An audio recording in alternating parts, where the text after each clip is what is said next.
on the eve of our 19th revolution.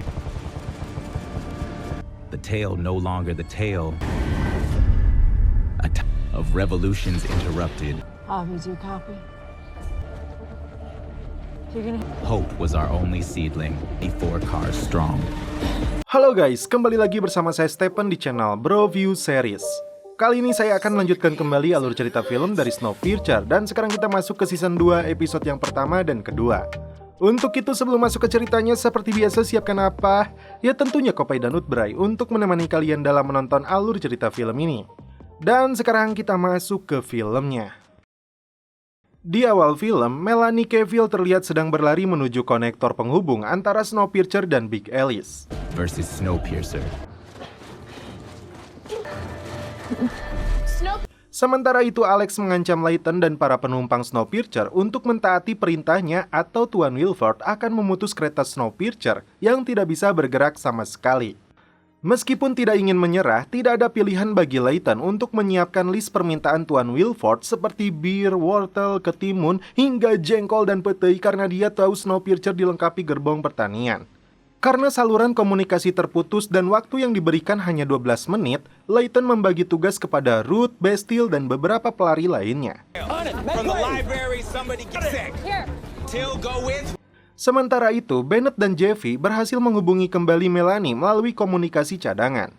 Tercatat, suhu di luar kereta mencapai minus 118 derajat. Sangat mustahil bisa bertahan hidup jika tidak menggunakan kostum pelindung.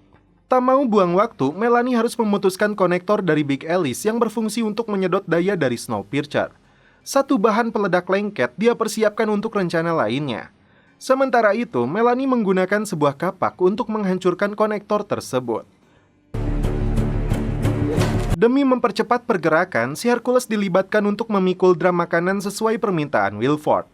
Ruth tidak berhasil mendapatkan morfin yang diminta oleh Wilford karena sudah dipergunakan untuk 170 orang yang terluka akibat perang sebelumnya. Sementara itu, Layton mengambil bir favorit milik Wilford yang tersisa 1 botol lagi yang diberikan oleh Audrey. Dengan penuh pengorbanan, Melanie berhasil memutuskan konektor tersebut hingga akhirnya Bennett dan Jeffy dapat mengendalikan kembali Snowpiercer. Tapi, Melanie menolak arahan Bennett untuk segera kembali ke kereta meskipun sensor di baju pelindungnya sudah menunjukkan tanda-tanda bahaya. Setelah mengumpulkan barang permintaan Wilford, Layton langsung menyerahkannya kepada si Alex dengan pengawalan seorang monster. Dengan suhu minus 22 derajat, Layton meminta Alex segera menjalankan kereta ini lagi. Kereta akhirnya bergerak lagi. Melanie sempat terjebak di dalam kolong setelah menempelkan peledaknya. Beruntung, dia berhasil keluar meskipun baju pelindungnya di bagian bahu mengalami kebocoran. Dia sempat mengalami hipotermia dan hampir saja kehilangan kesadaran. Melanie kembali bangkit dan langsung berlari mengejar kereta hingga berhasil masuk ke dalam kereta Big Alice.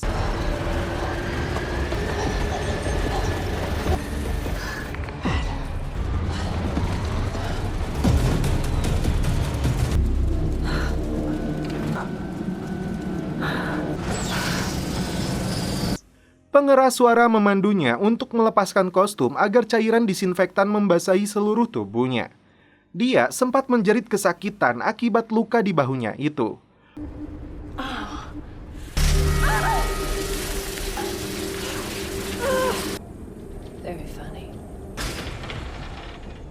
Orang yang menyebutnya bernama Kevin, anak buah Wilford yang sudah tidak asing lagi baginya.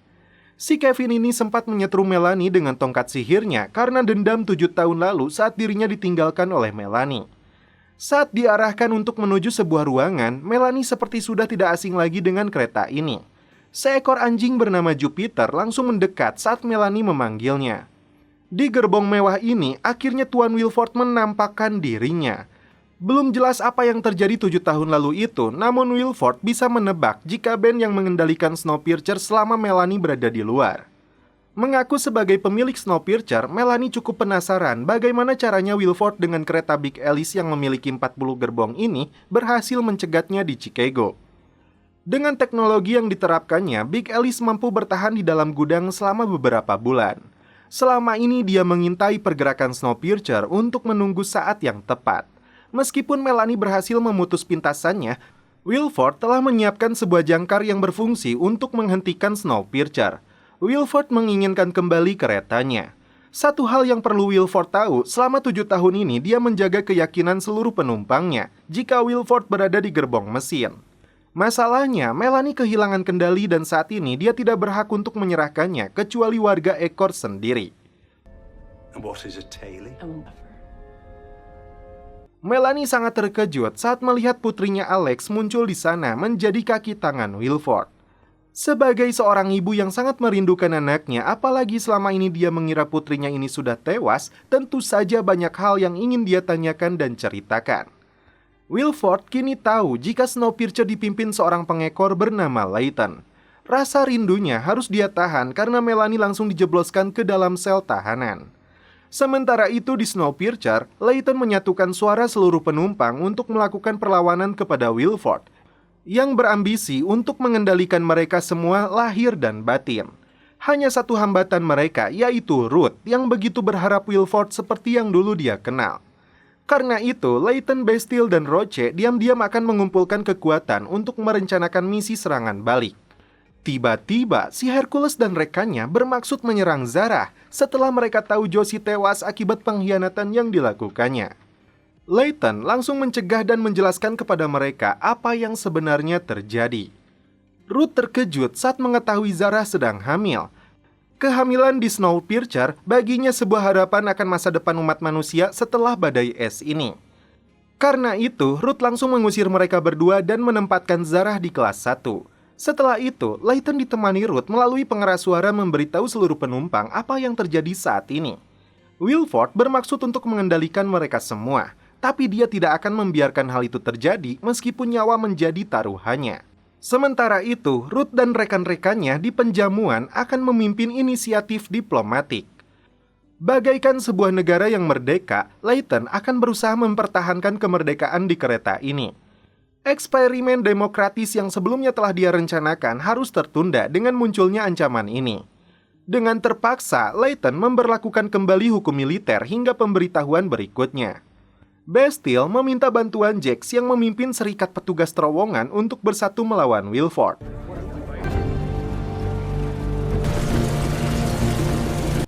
Saat Alex menemui Melanie, dia bertanya apa rasanya saat berada di luar.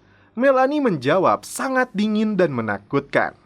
Giliran Melanie bertanya apa yang terjadi dengan kakek dan neneknya. Saat itu mereka tidak mau pergi dengan utusan yang dikirim Melanie.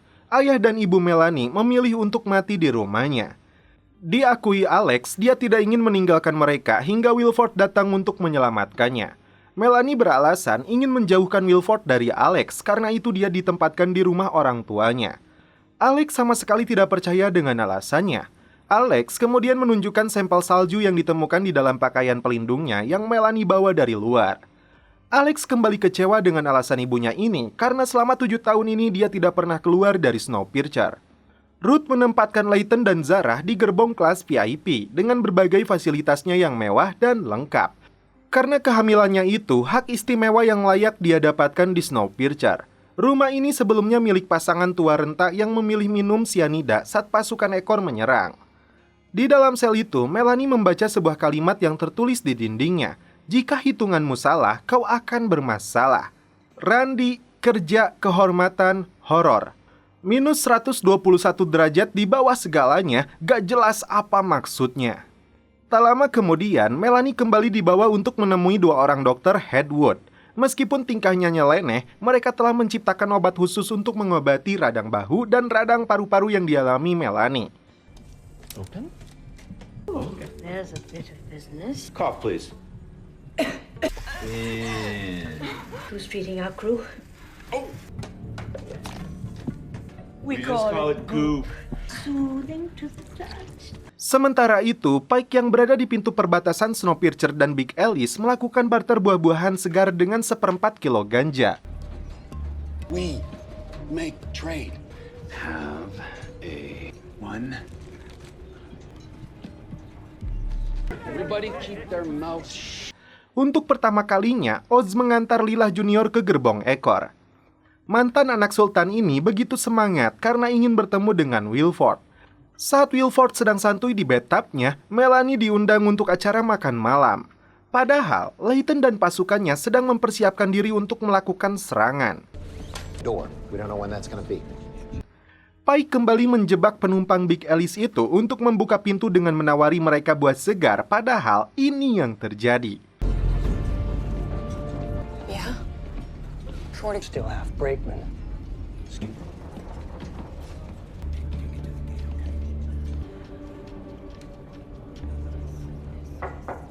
You got any other vintage drugs? Mango. Illusion, one might say. If he ever.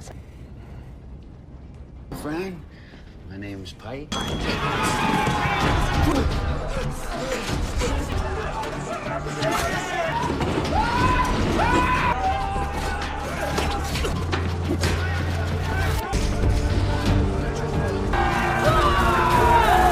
Dalam serangan itu, si Kevin berhasil ditangkap sebagai sandera. Wilford yang sedang makan malam terkejut saat mendapat berita serangan itu. Monster mereka yang bernama Bob S diturunkan untuk mengatasi serangan ini. Benar saja, tubuhnya sangat kuat, tidak ada lawan yang mampu menandinginya. Alhasil, Layton dan pasukannya kembali mundur.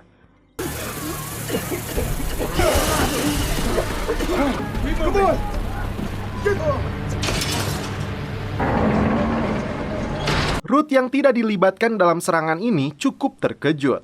Kevin menyebut Wilford tidak akan peduli jika dia dan seluruh penumpang Snowpiercer mati.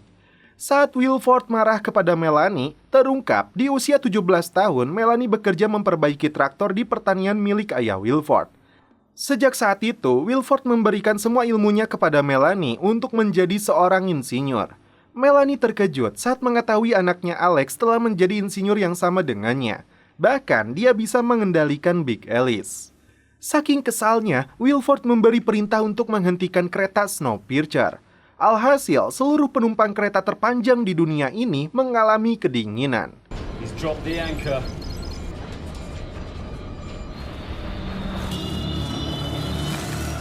Wilford mengancam akan membunuh mereka semua jika Melanie tidak mau membujuk Layton untuk menyerahkan kereta yang telah dia curi ini. Alex kemudian diberi perintah untuk mundur dari Snowpiercer agar mereka semua mati. They'll all be dead. Every last one of them.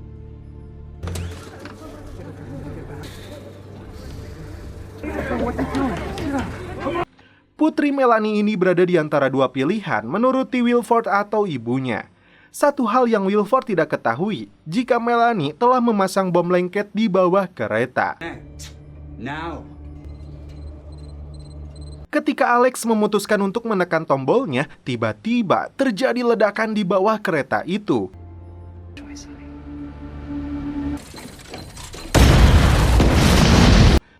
Mekanisme penghubung antara dua kereta itu rusak akibat ledakan tersebut. Dan itu artinya kedua kereta terhubung secara permanen tidak bisa dipisahkan. Pilihannya mati bersama atau bergerak sama-sama. Kedua kereta yang sudah terhubung ini akhirnya kembali berjalan.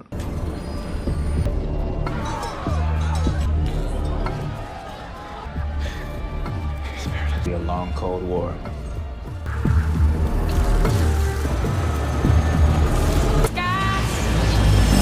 The heat and dare myself closer. Alex kembali menemui ibunya yang berada di dalam sel. Sesuai hasil analisa Dr. Hedwood, hanya terdapat kandungan air dan tanah dalam sampel es yang dibawa Melanie. Tidak ada amonium sulfat atau vulkanik yang dia perkirakan sebelumnya. Wilford mengatakan kepada Alex ada dua jenis orang di dunia ini, pemimpi dan perencana. Ketika pemimpi membangun dunia, perencana licik memasukinya. Maksudnya, pemimpi itu untuk Wilford dan Melanie adalah perencana liciknya. Tapi Alex yang sudah cukup besar ini bisa menyimpulkan sendiri di posisi mana dia harus berada. Zara memberitahu Layton jika dirinya sekarang bekerja membantu Dr. Pelton. Tak lama kemudian, Bastille datang memberitahu Layton jika terjadi serangan di ruang teh kepada seorang pengekor.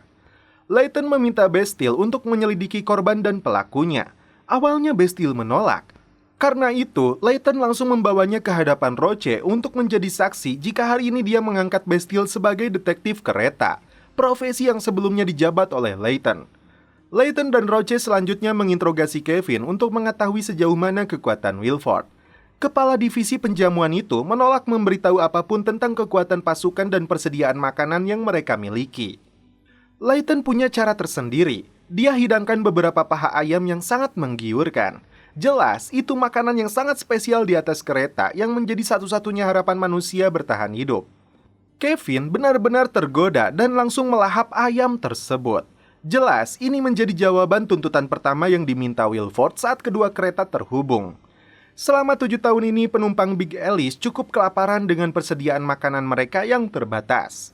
Kevin akhirnya membuka mulutnya dan menjawab pertanyaan Layton tentang sosok monster mereka yang tahan terhadap es. Ilmuwan mereka Headwood telah mencangkok kulit sintesis. Kevin juga menjawab jika Big Alice menampung awak sekitar 100 orang. Sementara itu di Big Alice, Alex menawarkan makanan kalengnya kepada Melanie. Wilford dan Alex memiliki rencana untuk memasang rem, setelah itu menghalangi daya dan mematikan sistem Snowpiercer. Menurut pengalaman mereka, awak Big Alice bisa hidup di bawah suhu 0. Namun sebaliknya, Snowpiercer tidak akan bertahan jika pasokan listrik dan dayanya mati. Wilford selanjutnya mengirim pesan kepada Layton. Ruth begitu bersemangat saat mengambil pesan yang dikirim idolanya itu. Dalam suratnya itu, Wilford ingin bertemu dengan Layton saat pertukaran tawanan antara Melanie dan Kevin. Layton dan timnya sepakat dengan pertukaran ini, meskipun mereka harus berhati-hati dengan rencana licik yang mungkin telah dipersiapkan oleh Wilford. Saat pertukaran sedang berlangsung, tiba-tiba Alex muncul.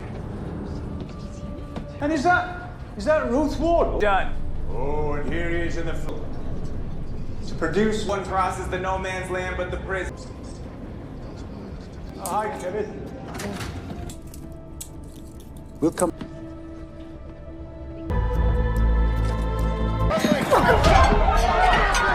Situasi hampir saja ricuh hingga Melanie meminta awaknya untuk tenang. Alex kembali bertanya tujuan Melanie tentang sampel salju itu. Melanie hanya menjawab belum tahu. Dia berharap Alex mau ikut dengannya, tapi dia menolak karena sakit hati dengan kejadian 7 tahun lalu itu. Bebas dari kekangan mantan bosnya, Melanie langsung menuju ruang mesin. What's Wilford's next move? I don't think Turns you over. Study our side.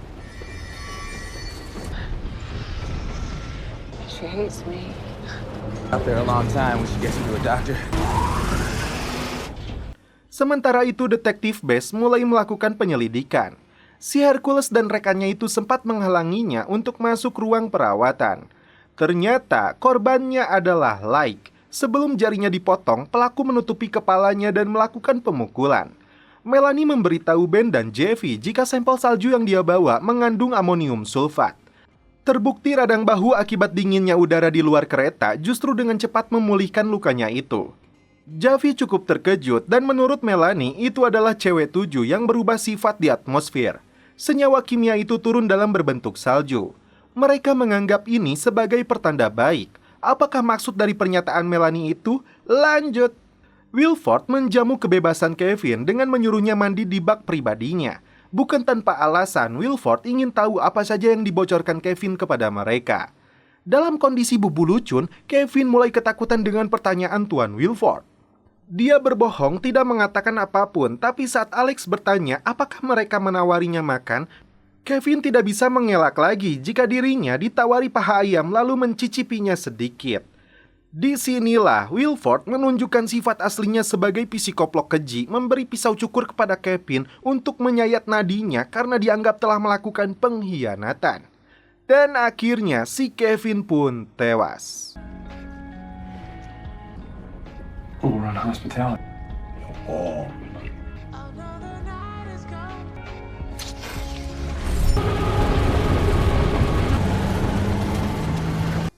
Sementara itu, Zarah masuk ke dalam ruang pemulihan untuk mengantarkan obat-obatan. Seorang pasien dengan luka di sekujur tubuhnya tengah berbaring. Ternyata itu adalah Josie yang sedang koma akibat perlakuan Melanie. Tadi duga Zarah bermaksud membunuh Josie dengan menyuntikkan obat ke dalam cairan infusnya. Saat dia keluar, Zarah menyesal dan langsung kembali ke dalam menggagalkan rencana jahatnya. Langkah pertama yang dilakukan Bastille adalah menemui Pastor Logan. Penyelidikan ini dilakukan karena ruang teh itu sering digunakan jemaahnya. Di rumahnya itu juga, Bastille melihat sebuah cangkir teh yang retak dan digambarkan sebagai filosofi dan cara memandangnya dari arah yang berbeda. Meskipun dari satu sisinya itu buruk, namun di sisi lain terlihat tetap utuh. Dalam wadah yang sama ini, dia berharap untuk tetap akur. Di sudut lain, Bastille melihat Pastor Logan ini seakan berpihak kepada Wilford. Sementara itu, si Pike menukarkan ganja yang dia dapatkan dari awak Big Alice itu kepada Terence. Dengan buku-buku ensiklopedia Britannica yang menurut Pike jauh lebih berharga layaknya emas. Di saat yang sama, Oz dan LJ datang meminta pekerjaan kepada Terence. Bukannya diangkat sebagai pengawal dan staf pribadi, tapi mereka berdua ditugaskan sebagai petugas kebersihan. Sebuah alat pengukur suhu diterbangkan dengan balon gas. Terungkap tujuan senyawa CW7 ditembakkan ke atmosfer untuk membalik pemanasan global. Tapi akibat yang ditimbulkan jauh lebih buruk hingga membentuk zaman es. Tercatat suhu udara di atas jauh lebih rendah daripada di bawah hingga minus 86 dan terus menurun. Meskipun belum bisa dipastikan kapan waktunya, namun mereka yakin bumi akan menghangat dan kehidupan akan kembali normal. Untuk mendalami penelitian ini, Melanie memerlukan akses ke Big Alice karena di sanalah baterai, alat cuaca, dan transportasi tersedia. Masalahnya, Wilford bukan orang yang mudah diajak bekerja sama. Dengan karakternya yang senang dipuji dan dipuja, Layton membutuhkan Ruth untuk membujuk Wilford tentang harapan besar ini. Ruth dengan senangnya mengirim surat yang ditujukan untuk Tuan Wilford. Dalam perjalanannya menuju Ekor, dia melihat Putri Sultan itu sedang bekerja menjadi tukang kebersihan. Layton meminta Wilford untuk datang dalam rapat di kelas 1 karena adanya informasi penelitian ilmiah darurat yang sangat penting. Penawaran itu diterima oleh Wilford, tapi dia juga berencana memanfaatkan momen ini untuk menyingkirkan Layton. Bastille belum bisa mengungkap motif pelaku, namun menurutnya ini ada hubungannya dengan Wilford. Sementara itu, Alex mempersiapkan sebuah silet yang akan dia gunakan untuk menyerang Layton dalam rapat nanti. Sesuai penilaian Melanie, putrinya ini berubah menjadi kejam, tapi juga bingung setelah doktrin buruk yang disusupkan ke dalam otaknya. Melanie kembali melihat Josie dan membisikkan sesuatu karena kekhawatirannya jika Layton direbut kembali olehnya. Singkat cerita, Wilford dan awak pribadinya datang menghadiri rapat. Ruth bertugas untuk menyambutnya, sedangkan Roche dan anak buahnya melakukan penggeledahan lebih dulu. Saat dia mulai berjalan, LJ sempat menyapa dan memeluk Tuan Wilford untuk mengatakan identitasnya sebagai mantan anak sultan dari keluarga Volgar. Dalam pertemuan penting itu, Layton dan Melanie memberitahu kabar penting jika bumi mulai menghangat. CW7 di atmosfer atas kini mulai menghilang. Alih-alih 1000 tahun lamanya, tapi faktanya setelah 7 tahun ini mereka sudah menemukan perubahan. Dari mimik wajahnya, Wilford seperti tidak senang dengan harapan baik ini. Menurut Melanie, mereka semua harus bekerja sama untuk mewujudkan kembali harapan manusia ini. Hal pertama yang harus mereka lakukan adalah membuat stasiun penelitian Breslauer di wilayah Rocky Mountain yang baru saja dilewati. Langkah kedua adalah melepas jaringan balon cuaca di seluruh benua ke Asia sampai ke terminal Himalaya. Setelah sebulan, Snowpiercer akan kembali untuk mengambil balon cuaca tersebut untuk dilakukan penelitian. Melanie berharap dia dapat menemukan tempat X di peta untuk memulai kembali kehidupan di bumi ini. Wilford awalnya tidak percaya, namun kedua ilmuwannya mengatakan teori itu masuk akal. Wilford akhirnya setuju, namun diperlukan seorang yang ahli dengan pengalaman luas untuk membangun stasiun tersebut. Dan Wilford menunjuk Melanie untuk melakukannya. Dalam momen ini, perhatian Alex sebenarnya mencari kesempatan untuk menyerang Layton. Melanie setuju, namun dengan syarat permusuhan ini harus dihentikan. Dan mereka harus bekerja sama untuk mewujudkan harapan ini. Mereka semua akhirnya bertepuk tangan untuk masa depan manusia. Wilford langsung berbisik kepada Alex untuk menggagalkan rencananya menyerang Layton. Silet itu dia kepal sekuat mungkin hingga darah segar keluar dari tangannya. Saat Wilford mengangkat tangannya, dia menunjukkan simbol 3 jari mirip dengan huruf W. Melihat hal itu, Bastille bergegas menemui kembali Laik untuk membuka perban dari tangannya yang terluka. Rupanya, jari kelingking dan jempolnya yang dipotong. Itu artinya pendukung Wilford yang berada di Snowpiercer yang melakukannya. Di akhir episode kedua ini, Layton terkejut saat Zarah memberitahunya jika Josie masih hidup. Di ruang pemulihan itu, Josie membuka matanya kembali. Dan setelah itu film pun berlanjut ke episode 3.